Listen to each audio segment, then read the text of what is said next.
আসলে জামাত ইসলাম কি দেখে লাপাচ্ছেন? আসলে কি লাঠির মাথায় যে কলা বাঁধা আছে, এই কলা খাওয়ার জন্য ঝাঁপ মেরে মানে নিচে পড়ে যাওয়ার যে বানরের যে গল্পটা, সেটা কি মনে করছেন? তা আমি তো মনে করছি যে এটাই। কারণ জামাতের সারা বাংলাদেশে ভোট ছিল আপনার 6%, বিগত সময়ের যে জরিপ।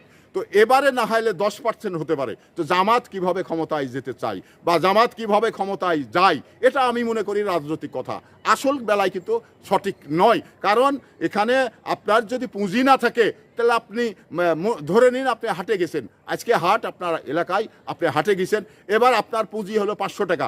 এই 500 টাকার নিচে আপনাকে বাজার করে ফিরে আসতে হবে। যখনই আপনি 1000 টাকা বাজার করবেন, তখন তো আপনার কাছে নেই। তাহলে আপনি 1000 টাকার বাজার করে কিভাবে হাট থেকে পার হয়ে চলে আসবেন? আসলে কি আসতে পারবেন? পারবেন না। তো এই জন্য জামাতের বন্ধুদের আমি একটি বলতে চাই, এই উল্টাপাল্টা ইসলামকে বিতর্কিত করে, ধর্মকে নিয়ে ব্যবসা করে আপনারা বাংলাদেশের ক্ষমতায় জনগণ আপনাদের পাঠাবে না। কারণ আপনাদের পুঁজি কতটুকু, এটা আগে চিন্তা করে দেখুন। কারণ 7 এবং 17 হয় না, কখনো মিল হয় না, এবং 19-20 হতে পারে। তো আপনাদের ক্ষেত্রে যদি 19-20 হয়ে থাকে, সেটা হতে পারে, কিন্তু 7-17 আপনাদের ভাবার কোনো প্রয়োজন নেই।